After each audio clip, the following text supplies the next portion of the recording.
Thank you so much, sir. Good afternoon, everyone. I'm Alisha, the moderator for today's session. I want to extend a warm welcome to each one of you on behalf of Law Teachers India to this unique initiative of the session in conversation with Professor Dr. Sanjeevi Shanthakumar, sir, Vice Chancellor, Gujarat National Law University and Director of Gujarat Maritime University. We are honored to have him as our guest for today. Thank you, sir, for carving out time from your busy schedule to be with us today. Before we proceed with the session, I request Dr. Kalpesh Kumar Gupta, sir, founder and chief administrator of Law Teachers India, a visionary leader in legal education and our driving force behind this initiative to introduce the program. Over to you, Kalpesh, sir. Yeah, thank you very much, Dr. Alisa, respected Professor Shanthakumar, sir, and all the dear faculty members joined from all over the India. So, first of all, I'd like to wish you a happy Teachers' Day. And then I requested, sir, which I was planning on Saturday, Sunday, but this was a very apt day. We should plan this thing. So I requested, sir, and sir readily agreed for this, our first episode of called Being a Law Teacher. So let me share some experience related to law teachers India. Before that, I thought of creating a platform for Gujarat law teachers while working in GNLU, but because of some reason it couldn't work out. So last 3 years back, I thought of let me plan something bigger. So I started working on law teachers India. I approached to various faculty member institution also. Obviously, Professor S. Shanthakumar sir, Gujarat Maritime University, and GNLU they supported immensely building this platform. So while working on that, because it takes time to build up a website. So before that, I started reaching out to faculty members to share some blogs because there's a blog section is also there on website. So strategy for teaching a particular subject in Indian law school. So I got somebody, for example, strategy for teaching constitutional law, Indian law school law, criminal law. So that was the idea. And then by the time website was launched, I could get around 7, 8 blogs to be posted on our website. Second thing, I propose idea of having edited book strategy for teaching law in 21st century in Indian perspective to Shanthakumar sir last year. So in that he readily agreed. That was around January 2023. So it's in the final stage of editing that book. From that, another idea, the conducting of FDP, that was a refresher course, 1 month. That was we did in July, August, and then January this year, and that was a great success. Like the same lineup, like strategy for teaching law in 21st century, the book, and then the blogs, and then FDP also, and then this today's programming also in line with those aspect how to teach, how to develop career as a legal academician, legal field, and how to become a good law teacher, I would say. So in this summer series, our legal stalwart luminaries, experts, they'll be sharing their experience, how they enter into legal field, how they enter into academics, and how to like flourish in this particular field. And then obviously a lot of challenges, issues are there nowadays. So I, on behalf of organizing committee, I welcome you, Professor S. Shanthakumar sir, and all the faculty members to today's first episode of this called Being a Law Teacher. So welcome you, sir. Thank you very much. Over to you, Dr. Alisa. Thank you so much, sir. Now, it is my privilege and complete honor to introduce our guest for today, Professor Dr. Sanjeevi Shanthakumar, sir. He is the Vice Chancellor of Gujarat National Law University, Director of Gujarat Maritime University, and the President of Gujarat International Maritime Arbitration Center. With 30 years of experience in legal education, he has made significant contribution to environmental, human rights, international and constitutional law. He has received the Environmental Law Champions Development Award from Asian Development Bank Philippines and the Best Social Scientist Award from the Indian Society of Criminology. At the IP Fest 2020, he has been recognized as the IP Director of the Year.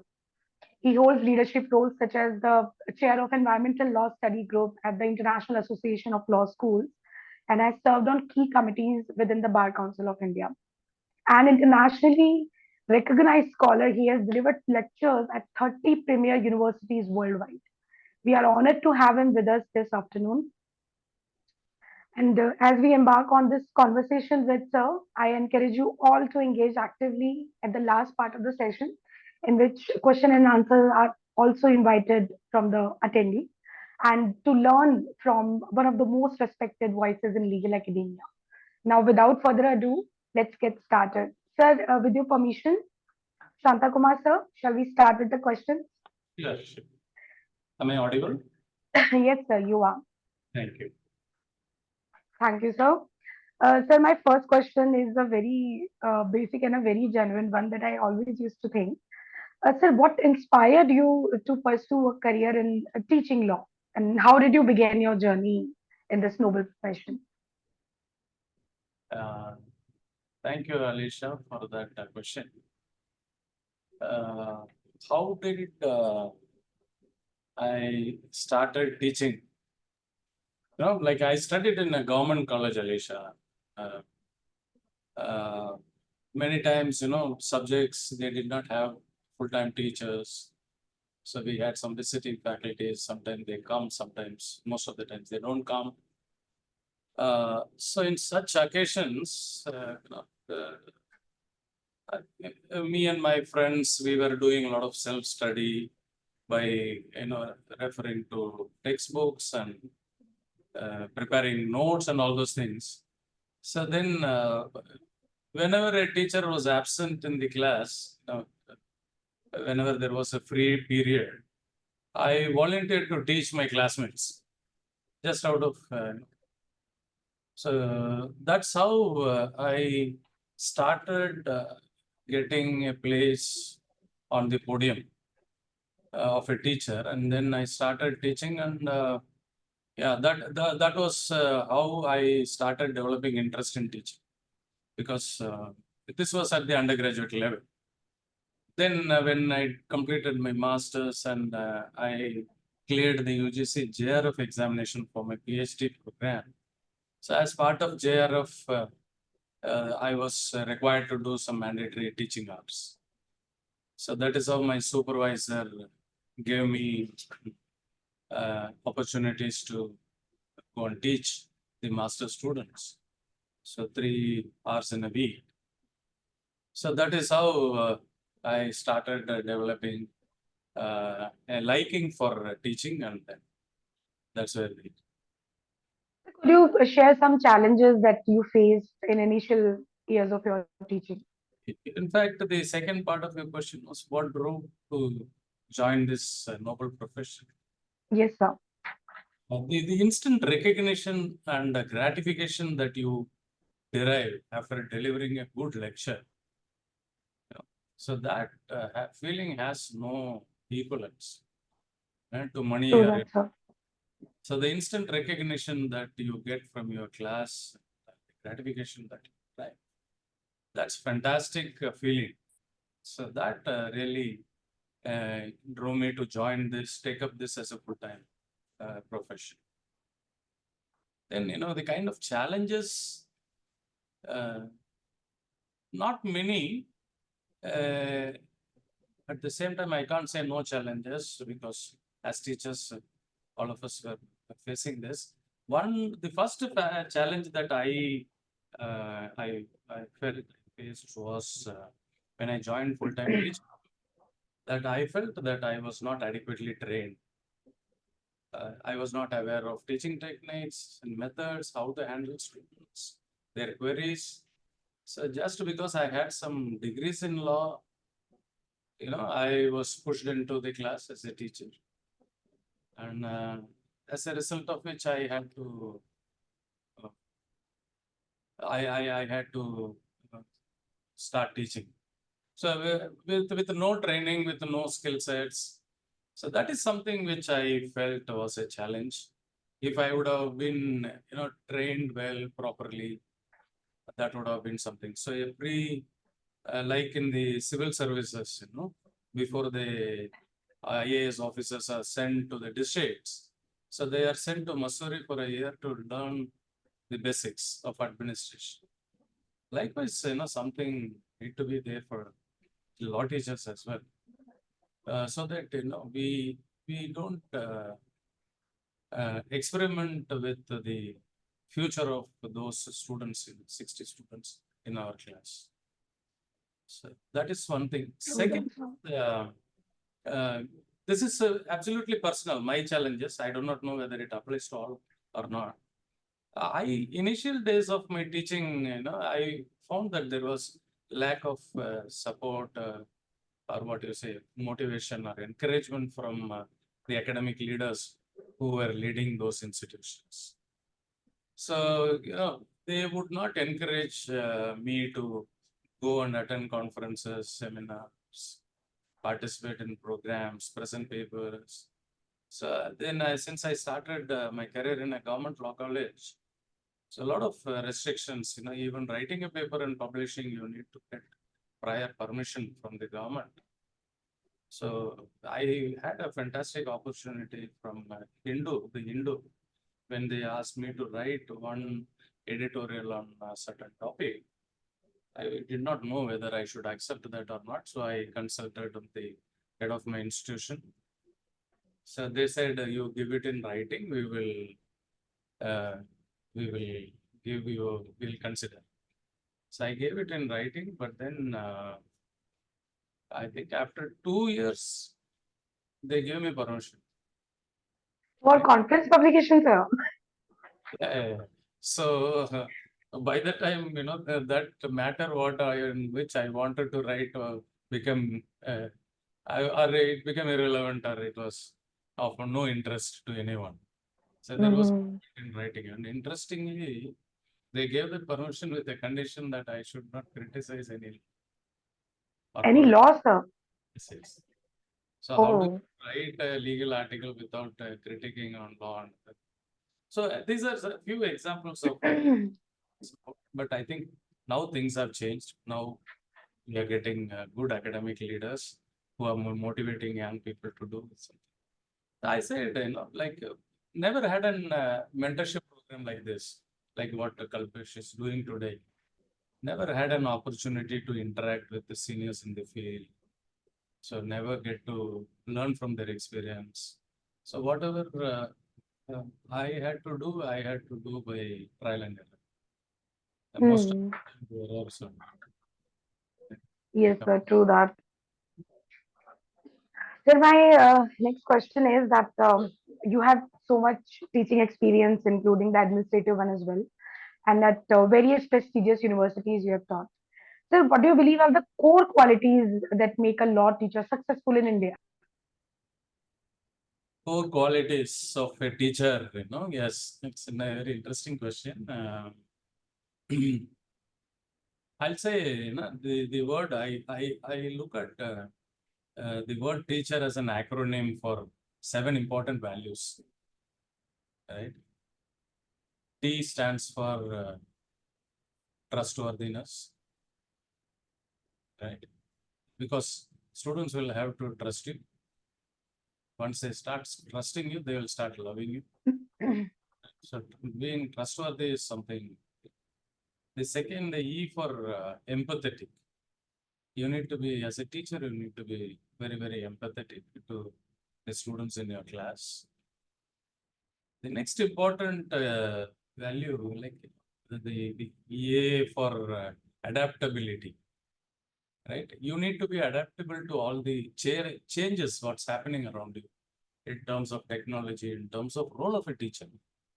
I think, today with the advent of internet and the availability of plenty of knowledge, so teachers, I always tell in FDBs that now you should stop teaching, right? So you should rather, only facilitate learning, right? These are two different things. Teaching was my days. Teachers what they were doing, because we never had access to information or knowledge. But today, knowledge or information is not a problem. Access is not a problem. The problem is application of that knowledge. So that's where a teacher need to facilitate the use of those knowledges. So that is where, you need to be adaptable to all these things. You need to be adaptable to technology. Today also, of course, the people of my age group, they still feel very proud in telling that, oh, this technology, this computer, I'm not computer savvy, I'm technology savvy. You can't keep on telling these kind of excuses. You need to be very, very adaptable. That is the third important characteristics of a teacher. The fourth, it's C for compassionate. You should be very, very compassionate with the students in your class. H is for honesty. You need to be very, very honest in terms of teaching. If you do not know an answer, please be very honest and tell them that I am sorry. I never thought of this particular question while preparing this lecture. Really sorry, I don't know the answer. Give me some time, I'll get back. Rather than trying to beat around the bush, and so that will immediately hamper your reputation as a good teacher. Students will not mind when you say, I'm sorry, I'm not aware of this. But definitely they will take you for a ride if you start cheating them by telling either a wrong answer or by not giving the right answer and by creating some stories around. No. So try to be very, very honest with yourself, to the students.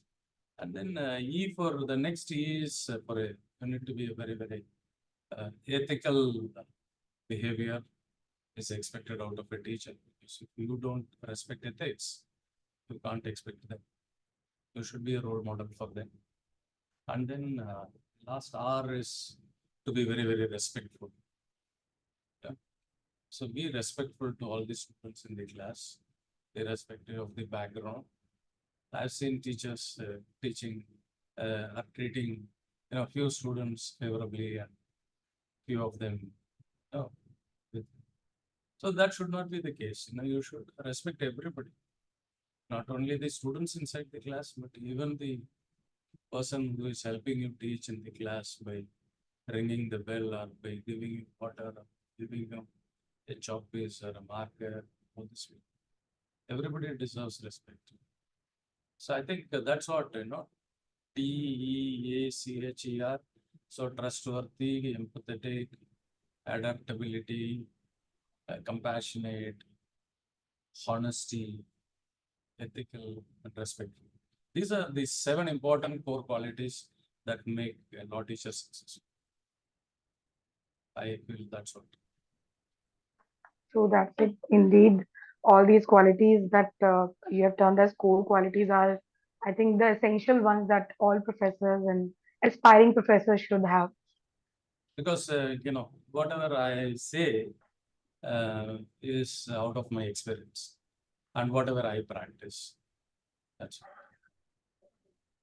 Thank you, sir. So my next question is related to the law practice and academia and the balance between the both. As you have practiced before Honorable Madras High Court before you started your career in teaching. So how important do you think is important for the teachers to have the practical experience of law? It's very, very essential, Alisha, to have some amount of practical experience because, as a law teacher, you need to know like how do a criminal proceeding gets initiated, how do a civil proceeding gets initiated, how does a writ proceeding gets initiated, how does an appeal gets initiated, how does a second appeal gets initiated. And then, you also need to know the process the courts follow. This will bring in a lot of interesting things when you explain in the classroom.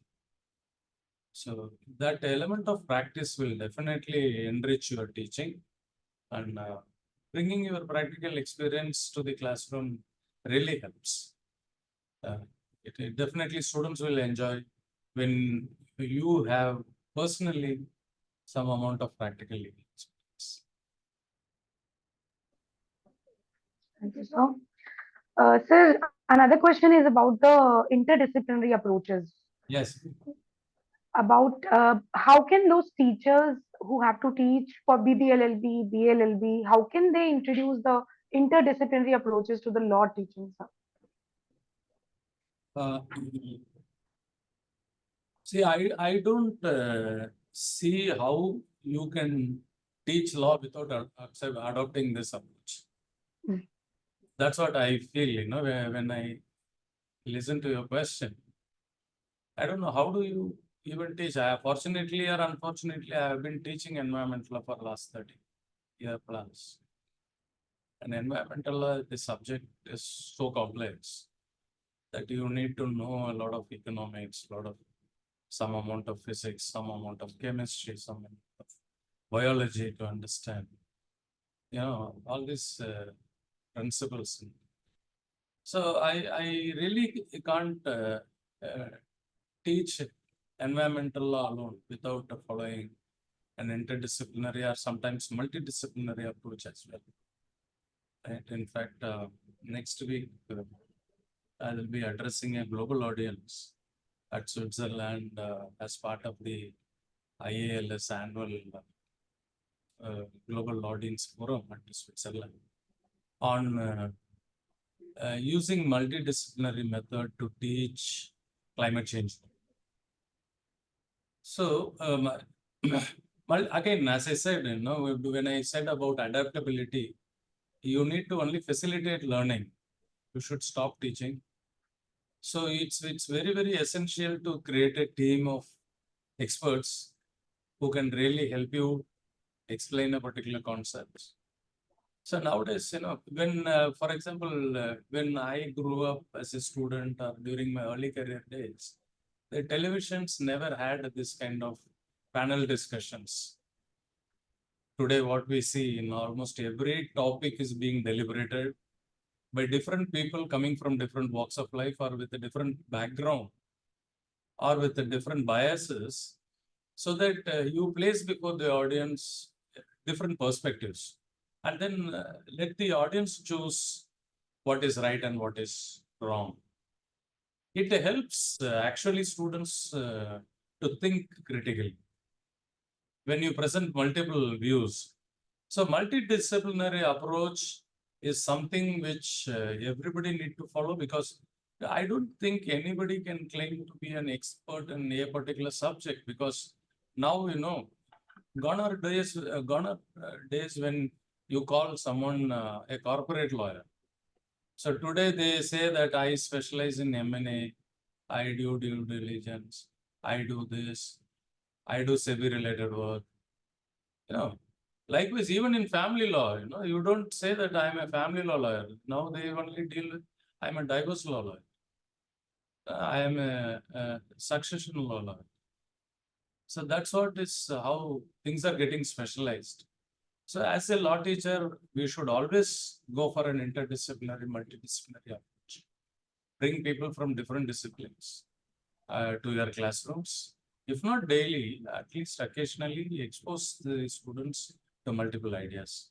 So create a team. When you plan for your subject, think of people who can help you either by coming to a class or by joining online and addressing your questions like this. Thank you, sir. Sir, there is another very burning concern that is among the law teachers about balancing the responsibilities while teaching, because there is a lot of importance that is given to research and publications these days. So we generally struggle to balance both these things and to excel in both, to give our best to both teaching and research. And so, given your experience in the area, you have written multiple books and presented hundreds of papers in international and national conferences. So, what would you say about balancing these two things? How can we do that? Alisha, this is more personal. Like, how do you prioritize things in life? I know you are primarily a teacher, but then how do you teach? You can always bring in research as a tool to teach. So then in that case, when you start teaching, you ask yourself, you find gaps in the system, you find some gaps in the judgment, and then you start discussing about it. And then you ask students to participate in such discussions. Young people come out with very, very brilliant ideas. Then use those ideas to develop it into a paper after proper acknowledgement. So that is how you will have to relate, try and integrate research with teaching. If it is a research-based teaching, evidence-based teaching, if you are going to tell anything in your class which you will substantiate with proof, whatever you are telling. So already you have done your research, but then how do you publish this? So that is the third part of it. So you will have to spend some time, set apart some time in your life, in your day, to just write a few lines, few paragraphs. Maybe it can be 15 minutes to 5 hours. So it depends, on your interest, on the daily mood, and things happening around you in family, all these things. So you can't say, I will not say that, set up at 3 hours every day to write something. No, it's not like that. But then make writing a habit. Whether it is for 5 minutes or 5 hours, it can vary from day to day, but then there should not be a day where you don't write. So write something. So that will definitely help you, Once you start writing, then automatically you will look for place where you will publish it. Right? So once you get an idea while teaching, then you come home or come to your chamber, your office again in the university, use the free time to write.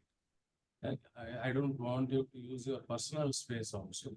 So only within the professional time, you set apart some, 15 minutes, half an hour, 30 minutes, that I will write something. It need not make sense, but write something, start writing. This is for the early career teachers. Start writing and, practice it for 21 days, it will become a habit. Right? And then you yourself will know that this is the time I need to write something. And then automatically when you have some time set for writing, and you know what interests you and what bothers you, what annoys you, and you want to write something about it, forget about who will publish it, but then write. And if nobody is publishing, today internet has multiple options. You create your blog and start publishing yourself, right? And then, finally, when it takes the shape of a paper, then you can, see such publication. How do you formally publish?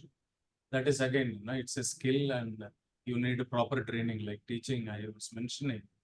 So unfortunately, law teachers don't get proper training on writing and publishing. So if that is also taken care by the employers, by the universities, I see that after the COVID, a lot of FDPs are happening, teaching research skills. So I think you should take up some very intensive course on research writing. I think nowadays it's very, very easy to publish. So So there is a question, a follow-up question on this publication. Since all the ranking agencies and all the universities, they are considering Scopus and Web of Sciences. We are mostly not concentrated on publishing in UGC care or peer-reviewed or refereed journals. So what is your opinion about it? This opinion is not as a teacher. This opinion as a head of the university. Why I insist my colleagues should publish in Scopus or Web of Science is principally because the ranking agencies do not consider any other publication. Because when I fill the NIRF data for the Ministry of Education, the number of publications, option A, Scopus dash, number B, Web of Science dash, and there is no number C. Then, I tell my colleagues and research scholars that, why do you do something which this country doesn't recognize? So don't waste your time writing and publishing elsewhere. So rather focus on these two things, because this will add value to your own profile. At the same time, it will also help the institution to build the institutional profile. So that is the reason why. Otherwise, what relationship we have with Scopus or Web of Science. But why? I have also asked the ranking agencies also, like the government, like, why do you want Scopus and Web of Science? See, that is for their convenience, because these two databases can authenticate the information. Like, today, in my university, in 2023, how many papers have been published, right? Scopus will give immediately that data. So I can't tell lie to the NIR of people. So just because of this convenience, government is insisting on getting your journals indexed in Scopus because of the verifiability of the data produced. If I say that I have published in X journal, Y journal, there is no proof for it. Government will not be able to verify that.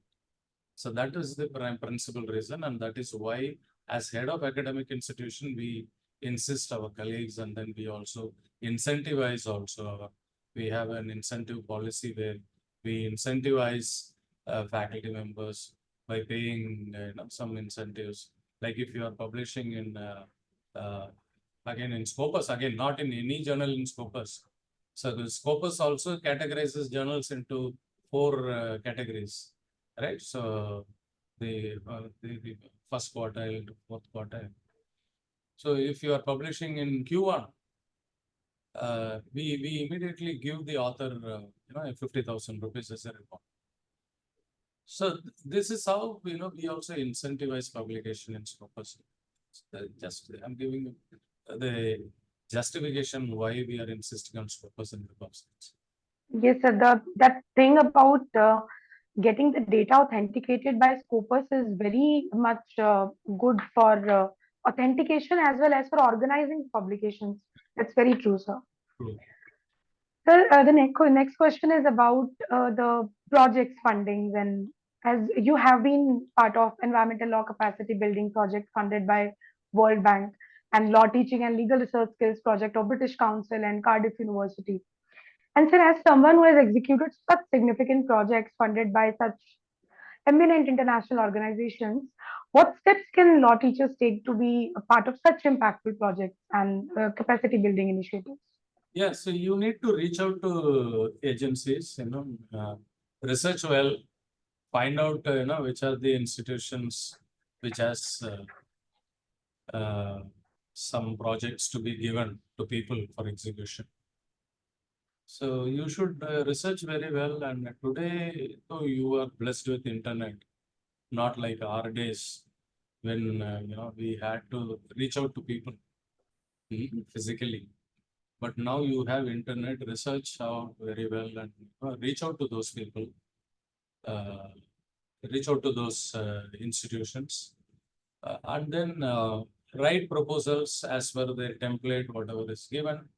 So initially, don't get dejected if or I can say that you be prepared to face rejections at least few times, which will definitely help you to write great project proposal. Again, as I mentioned about the teaching, where we need training. Similarly, for publication, where we need training. Likewise, even for writing proposals, it's an art. It's an art of not telling what actually you intend to do, but you should also know what you should not say in that. Many people do that mistake, right? They say so many things, so that the funding agencies might not like. So that's what you will have to again practice, research, reach out, be prepared to face rejections, resubmit proposals again and again. And today you have plenty of them. Today we have reached a stage that we can't take proposals anymore. Projects flooded with the projects, and I don't know. I'm only currently involved in 6-7 projects with so much of administrative time. So it really becomes it will start flowing once they know that you do quality research. Then people will start approaching. Reach out to friends and family, especially in the government departments. Yes, sir. Sir, given your experience in teaching various universities globally, could you share some insights from your international experiences of teaching that could be valuable for law teachers in India that are looking to make a global impact? See, what I find in India is teachers are not willing to spend money, spend a part of their salary or their saving in traveling to different places and participating in such programs. They will happily go without hesitation if they are getting funding. But to reach that level, you will have to start investing. Like only then you can expect return on investment, especially for a global exposure. Countries outside India do not even arrange for your stay. They don't pay for your meal as well when you go and attend conferences. I'm telling you, as a vice chancellor, I visit universities. They don't even come to the airport. They know that they give me only the address, the location where I should reach. How do I reach? It's none of their problem, right? I reach there and I pay for my own meal and I pay for my expenditure, right? But the idea is like, early career teacher for going to college, he will buy a motorcycle for 70,000-80,000 rupees. He will buy a laptop for 50,000-60,000 rupees. Likewise, I will say that yearly you should set apart some 50,000-60,000 rupees for a global exposure. I can say about my first visit to a foreign country. That time my salary was 15,000 rupees per month, and when I decided that no, I need to have a global experience, I need to visit some other universities outside India. Let me go and see what's happening there. So I registered for a conference and then prepared a very good paper to be presented there. And then in fact, I spent close to 6 months of my salary to go and come. Everything I paid at that particular point of time for to get my first global exposure, right? But that was an investment. That 75,000-80,000 that I spent by borrowing money from family and friends was an investment. And my performance there before the audience, before the global audience, in fact, made them like my performance, like me as an individual, and everybody started inviting me. And believe me, thereafter, I have never spent even a rupee, right? So I get invitations, personal invitations from multiple universities, because every university wants some foreign professor to come and check. The same way we are craving, in India, to invite somebody from abroad. The same way they also are looking for people from the West or people from the East to come. We are also West for people who are in Indonesia, Malaysia, Philippines, Taiwan, Vietnam. For them, we are West, right? So Yes, sir, true that. we are most welcome there, and they invite you, and then they take good care of you. So I think you'll have to invest in it. If you will wait for a 100% funded trip, it's not going to happen. I'm telling you. Be very honest.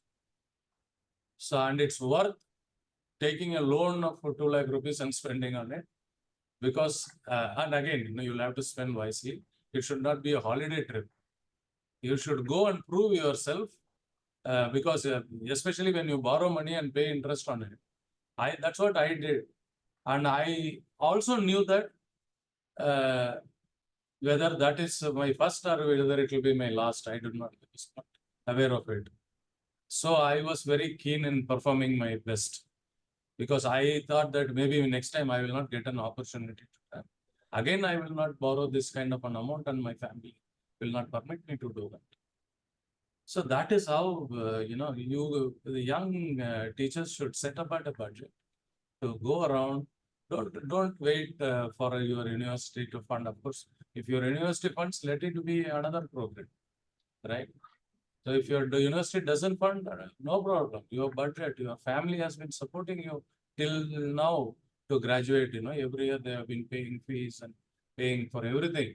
So ask your parents, to spend some money if you can't afford, and if you are earning, please set apart a budget for your international conference every year.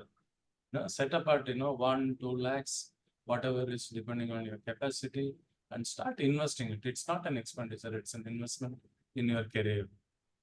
So the very first paper that you will go and present it before a global audience, it's a great learning. I'm telling you, paying 3 lakh rupees fees in India, you will not get that kind of knowledge. But pay 1 lakh rupees for your travel and accommodation, go participate in a conference. The amount of knowledge that you will gain, I believe me, it's worth 10 times the money that what that will widen your everything, your vision, everything. Thank you so much, sir. This was really insightful. Sir, this takes me to another question that is related to the standard of legal education in India. That it has been a topic of ongoing discussion since late now, and especially when compared to international curricula of law. And what is your opinion on that, sir? What are the key areas where Indian legal education needs improvement, and what steps as a law teacher we can take to improve the standards of legal education here? See, what I feel personally is we teach more. Like, for example, an LLB program in UK. So you can get the degree by completing, I think, 14 courses. So in India, compare it with India, you will have to do, like, for example, a 5-year program, you will have to do mandatorily 52 courses. Right? So that is something, what we are, so the per capita time per subject, the amount of time that we invest in per subject is very, very less. That is why we give our students a superficial knowledge, not an in-depth knowledge. Like you go to a foreign university, they have one course and then one dissertation, you come with an LLM. Now so the entire time is with the student to do research on, so he creates knowledge. He had adequate time to read, refer, and write something on his own. But unfortunately, in India, even in a 1-year LLM program, you have so many taught courses. I think five in the first semester, another 4 plus dissertation in the second semester, and then with so much of teaching going around. Again, you don't become a master. So for becoming a master or becoming even they see that's what in this law degree itself is a postgraduate degree, because you need a graduation before. Though we give an undergraduate degree, but then it's actually a postgraduate degree because entry is itself is a post-graduation. For example, take the 3-year law, right? Same thing, 5-year also, the first years are reserved for studying your first degree courses. And then you come to law, which is your second degree in an integrated program. So the problem with the Indian legal education is we try to teach more. So in that situation, we miss on the minute details, which as a lawyer you need to know. So you tend to learn only things very superficially on surface. A little bit of everything. You are a jack of all, but master of none, which is quite contrary what's happening there. They teach very less, but then they teach very intense. So there are certain core subjects over which you have an absolute command. Here we lack that. So, what changes in curriculum that we can make to make our legal education more practical rather than making it completely theoretical that we have right now? Because the internship is compulsory, sir, already for the students. For like 21 weeks for the 5-year program, and for the 3-year program, they have 12 weeks mandate. So apart from that internship experience that the students are having, what other changes we can make in the curriculum to make our legal education more relevant for this globally digital era? See, I think, it's not about what do you teach. If you want to make it more interesting, more practical, I think it's all in our hands. How do we teach? What do we teach? Right? So what we teach, we don't have control over it because it is the Bar Council which mandates certain courses and the universities keep adding to it. I've seen universities like where, my own daughter is studying, they're teaching 9 courses in a semester. Right, see the idea of a semester is killed. Right? True that, sir. The idea of a semester is killed. Why the government came out with an academic pattern from an annual pattern to a semester pattern is to break the subject so that students will have only 4 subjects to study. If you have 8 subjects in a year, so that the idea is to spend more time on a particular subject. Now they feel that since you have 6 months, what you will do with 4 subjects? Add more. So you just I don't know, you just add these flowery, catchy names of subjects to your grade sheet without getting anything into your head and brain. So this is something which has to be stopped. We will teach only what is essential. But as a law teacher, I think we have a very limited role in deciding what to teach. But at least we can play a role in determining how do we teach what we teach. If I am teaching environmental law, now what methods that I apply in my class to make it interesting? How do I make it engaging? How do I help my students to understand the nuts and bolts of this subject, the practical elements, what information? Either I can give it on myself, or as I said, I'll have to bring in experts from outside, or take the students to the field so that they understand for themselves. Because the impact that field experience, field immersion program will give, any amount of lecture will not be equal to it. So as a teacher, I think, with limited powers and scope, we can try and innovate and see that how we can do. For example, fortunately, the university where I work, they give the freedom to the teachers to decide how do we give marks for internal assessments, for that continuous evaluation. So most of the teachers were giving them to write some project, and then students were copying it from internet. And now with the AI, there is no point in giving any topic because they will give you the AI generates that project report within few minutes, few seconds. So there is no point in it. Like I'm talking about 13, 14 years back. When I was teaching environmental law, I gave them a team project, 2 students each will go to the field, find an environmental problem, right, and talk to the stakeholders to see that why the problem is there, and then finally they will have to wrap it up by telling how this problem could be resolved, right? So these are the 3 things I asked them to do, but I told them that I will not accept any print or paper. You please go to the field, find an environmental problem, and then make a video. That is why I permitted 2 of them to do a program, because one will have to be behind the camera, one should be in front of the camera, and they should be keep changing positions so that both of them are seen on camera at a problem site. And then said,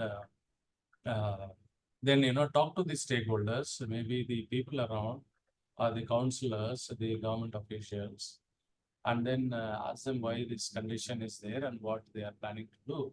And then they will have to finally wrap up. It's a kind of a news where the news correspondent goes to ground zero and then reports from there. So that kind of, I gave them some examples of Indie TV, what Barkada was doing those days. And so then that's how students went and did that experiment. We called it as mobile journalism, Mojo project. right? MOJO. So I named it as Mojo project, and then they will have to submit a Mojo project. So a video of 5 minutes, not beyond that. So they went and did some fantastic work. Believe me, it not only helped my students to reach out to problem areas and see the problem for themselves. When the ADB, Asian Development Bank, was asking for proposals from law teachers for innovation in law teaching, then I sent some of these videos as my entry. So that is where it was selected and got the Environmental Champions Development Award, right? So yeah, but then I never started doing this keeping that award in mind.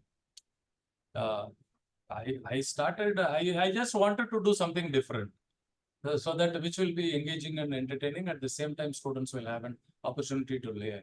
In fact, one such study video made by a student. It in fact, when they went to the collector's office and said that this is what is the condition of this lake? Everything is encroached. So what is your response to it? No, the collector said, I'm today I'm busy. You come next week. I will give my response. And next week, when the boy went, he said, "Did you go to the lake today morning?" He said, "No."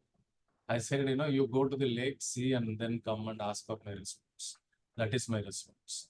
So when he went to that lake, all encroachments were removed, boundaries were made, beautiful, it was protected, and so things changed just because of one question by a student. And that collector was so sensitive that he thought that this might create problems for him. And he also felt it's his responsibility to do it. So such things, how do we do? This is what something we'll have to be very, very innovative and use some innovative methods. Keep thinking about this topic. Other than lecture, what can I do in the class? Lecture is, you should use it as a method of lost method of teaching. Lecture method, you should use it as the lost result. Think of something innovative way where you can. That's really interesting, sir, the story that you have just. This is really inspirational and this is really interesting. I would have asked many more questions about it and try to learn what all those students have made. But due to paucity of time, I would stop with just one last question. That as you have had an illustrious career in legal education, sir, you have inspired countless students and educators along the way. If you had to share just one guiding principle or one mantra that law teachers should follow throughout their careers, what would it be? One thing that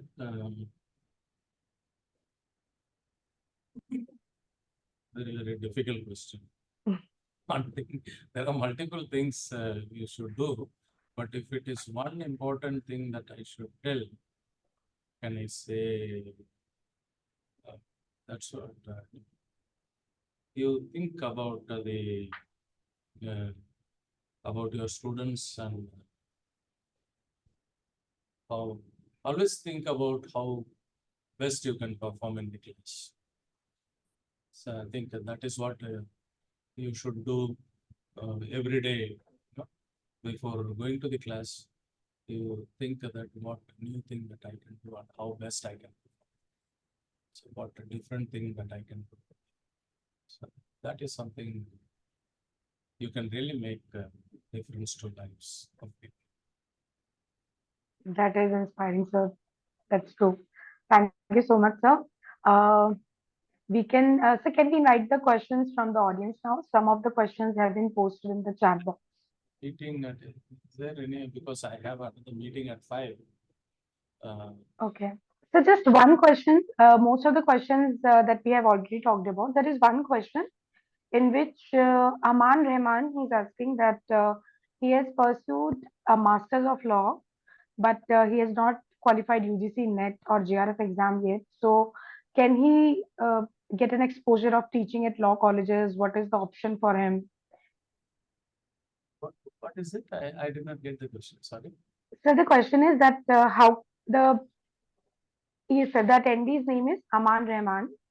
He asked, how can I start a career in academia as a fresh Master of Law graduate, even if I have not yet cleared UGC NET exam and still need to gain exposure of teaching at law colleges? See, there are a lot of opportunities, like take, for example, like GNLU. We take fresh graduates as TRAs, Teaching and Research Associates. We expose them to teaching very slowly. We expose them to research. We put them in number of very high value research projects so that they get opportunity to learn at the same time earn as well. And then by the time they should qualify themselves by clearing JET and this NET and JRF, and then they should get into a full-time position. So there are multiple universities offering this position of research associates, RTI, teaching and research associates, or teaching associates, like institutions like IIM offers teaching associates. Many universities, NLUs are offering research associates. At GNLU, we offer both teaching and research associates. So we take them. We take mostly freshers coming in and joining. It's more of a learning for them. At the same time, they also earn some systems. So there is one more question that is different from the discussion. That is about that BCI rules ask the law teacher, full-time law faculty member, to surrender their practice certificates as they have become the full-time teachers. What is your opinion on this position? See, if you want to be a full-time teacher, be a full-time teacher. I don't think you will have any time to even meet clients or prepare their pleadings or go before the court or anything. So then your teaching will become part-time, which you can always do as a practicing lawyer. As a practicing lawyer, if you have a flair for teaching, if you have a passion for teaching, you are most welcome. Bar Council permits that. In fact, it encourages universities to employ lawyers with the practice experience. So I don't think you should have a right to do. I personally feel, I may be wrong, but I personally feel that because full-time is teaching is a full-time role. And we don't find time, most of the full-time teachers, there is a time for us even to write papers or publish. So we are struggling for time, and so therefore, I don't think we will have enough time to meet clients, solicit clients, or prepare their pleadings, and then go to the profile. All these things, I don't think we will be able to as a full-time teacher. But as a full-time practitioner, you can always come as a part-time teacher, which every university we are having a lot of people coming in. You can take care of both practice as well as teaching. So that's so. Thank you so much. Sir, with your permission, we will be concluding the session if you permit. Thank you. Sure. Thank you so much, sir. Kalpesh sir, should we conclude? Okay. And as we wrap up this enlightening session, it is clear that today's session has offered us invaluable insights into the evolving law of educators in India and about the roles that they have to play. And Professor Dr. Shanthakumar sir's wisdom and experience have not only inspired us, but also provided practical guidance on how we can excel in the roles as law teachers. And it's been a privilege to engage with such a distinguished academician. And I believe we are all living with a renewed sense of purpose and direction. I know I am. So I am assuming it for everyone, taking the liberty to that level. And on behalf of everyone that is here and on behalf of Law Teachers India, I would like to extend my deepest gratitude to you, sir, for sharing your time, knowledge, experience with us today. And your contribution to legal education and commitment to shaping the future of law teaching are truly commendable. Thank you so much, sir. And also, I would like to thank Dr. Gupta for his vision and efforts in launching this initiative. And special thanks to all the participants for involvement and insightful lectures. Thank you so much, sir. Thank you, first. Thanks to all of you. Thank you, Kalpesh, for creating this wonderful platform. Please continue to do this good work. Yes, the thank you. opportunity for teachers to meet and greet each other. And also thanks, Alisha, for your nice questions and the patience with which you listened. Thank you so much, sir. It was an honor to talk to you today. Thank you, sir. Thank you, sir. Wish you all the best and wish you all a very happy Teachers Day. Thank you, sir. Bye. Thank you, Dr. Alisha, for doing wonderful job. So thank you, participants, for joining. So we'll be keep posting our second edition very soon. So already we have contacted various legal luminaries. So see you soon. Thank you very much.